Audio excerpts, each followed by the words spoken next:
ভিডিওটি শেষ পর্যন্ত দেখে আপনার মূল্যবান মতামত কমেন্ট করতে ভুলবেন না।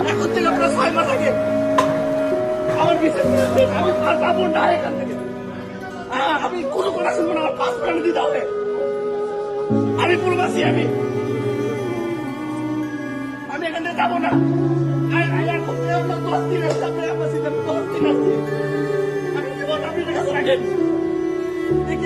কি হয় দেখি। আচ্ছা, আপনার বাবা কোথায় আছে এখন? আমার বাসা বগুড়াতে। আমার বাবার ক্যান্সার, কোমর ক্যান্সার। প্রতি মাসে আমার 30,000 40,000 টাকা করে আমার হসপিটাল বিল দিতে হয়। এখন এনারা কি বলতেছে? এরা বলে আজকে নাই, কালকে আপনার পাসপোর্ট প্রিন্ট হয় নাই, আপনার এটা হয় নাই, আপনার সেটা হয় নাই। 6 মাসের আমার ভিসা অলরেডি 6 মাস ম্যাচ। আপনি দেখেন, আপনি দেখেন আমার টাকা দেওয়ার মাসে করে আপনি তো আমাদের উপকার করবে না। এটা কি করে সম্ভব হয়? দেখেন আমার পাসপোর্ট দেখেন, ভিসা ম্যাচ দেখেন,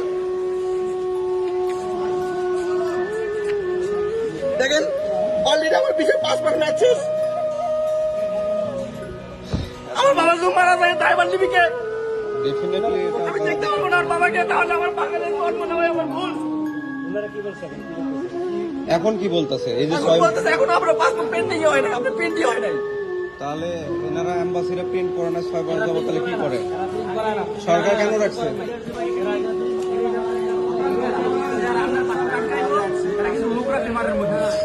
লোক রাখার পরে এরা 200-300 করে টাকা নেয়, 300 করে টাকা নিলে এরা কিছু বার পায়, এরা তারপর ওই পাসপোর্টটা চালু করে দিয়ে দেয়। আমি পাসপোর্ট দিচ্ছি আজকে 7 মাস, আমার বিশাল ম্যাচ হচ্ছে 2 মাস। আজকে এগুলো রাইছি আমার পাসপোর্টের ম্যাচ শেষ হয়ে যায়। উনি কইতেছে আমি দর্শক, এই ভাইটি মূলত ওনার বাবা ক্যান্সার আক্রান্ত। উনি 6 মাস যাবৎ বাংলাদেশ হাই কমিশনে ঘোরাঘুরি করতেছে, কিন্তু কোনো সলিউশন পাচ্ছে না, পাসপোর্ট দিচ্ছে না। এমআরপি পাসপোর্ট দিছিলেন না করতে? আমি রিনিউ করতে দিছি। এবার মানে এইবার দিয়ে কয়বার আসছেন এখানে? উনি নিজে জানে, ওনার কাছে আমি কতবার আসছি, 10 দিন আসছি আমি আমার মাঝে 10 বার আসছেন? 10 বার আসছি আমি। এখনো পর্যন্ত পাসপোর্ট রিনিউ হয় না। তো আচ্ছা, আপনি যেহেতু ভিডিও করতেছি, অবশ্যই এটা সোশ্যাল মিডিয়ায় যাবে। আপনি বলেন এখন ওই সরকারের প্রতি বলেন। সরকারের প্রতি কি বলবো? আমরা প্রবাসী, মানে আমরা প্রবাসী হয় আমাদের একটা আমরা একটা নিকৃষ্ট, আমরা নিকৃষ্ট, আমরা প্রবাসী, আমরা নিকৃষ্ট।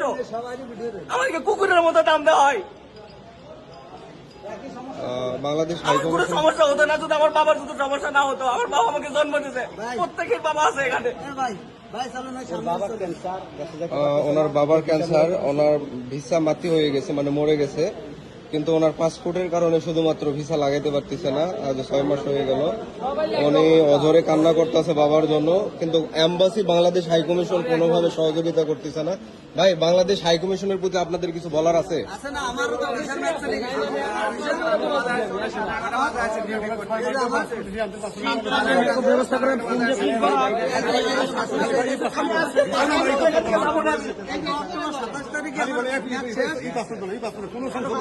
আচ্ছা, এখানে প্রায় অনেক লোক আছে, মানে বাংলাদেশ হাই কমিশনের প্রতি সবার কমপ্লেন একটাই, যে এনারা কোনোভাবে আমাদেরকে সহযোগিতা করে না। সকলের আবদার যে বাংলাদেশ হাই কমিশনটার এই সিস্টেমটা পরিবর্তন করার। যদি পরিবর্তন হয় তাহলে বাংলাদেশের বৈধভাবে সবাই রেমিটেন্স পাঠাইতে পারবে, নইলো আচ্ছা, আপনারা যদি এখন এই যে সমস্যা, এই সমস্যাটা রেমিটেন্স যদি বন্ধ করে দেন, তাহলে সমস্যাটা কার? আচ্ছা, আপনারা যদি রেমিটেন্স বন্ধ করে দেন তাহলে কি হইব?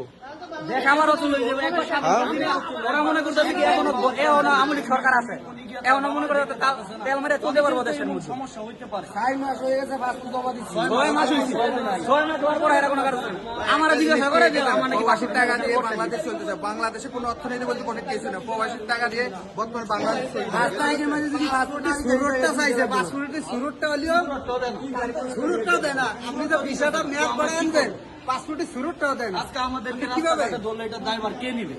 আরে হেরা করে নাই রাখছে, ঘোড়ার ঘাস কাটার লাগে, ঘোড়ার ঘাস কাটার লাগে রাখছে। পাসপোর্ট দাও, তাহলে তোমাদের ভিসা লাগিয়ে দেব। আমাদের পাসপোর্টই নাই, আমরা এখন কি হয়ে গেলাম? আমার মনে হয় হেরা ভিতরে গেলে খেলা আমাদের টাকাই 10 মিনিট লাগে দিন এটা কাজ করতেন।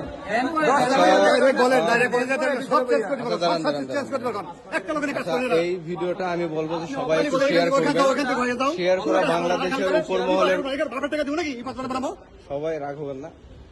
এই ভিডিওটা সবাই শেয়ার করার চেষ্টা করবেন, এটা আমি পাবলিশ করব। বাংলাদেশের উপর মহলের যে সকল দায়িত্বপ্রাপ্ত বর্তমান অস্থায়ীভাবে যারা আছেন, যাতে অন্তত মালয়েশিয়ার পাসপোর্ট সেন্টারটা ব্যবস্থাটা করা হয়। অনুরোধ করবো সকলের কাছে যারা মালয়েশিয়াতে আছেন ভিডিওটা শেয়ার করবেন। এখন এতগুলো মানুষের সমস্যা এখানে, আমি তো আসছিলাম নিজের পাসপোর্টের জন্যই, কিন্তু আইসা দেখি আমার মতো আরো অনেক হতভাগারা এই জায়গায় পড়ে রয়েছে।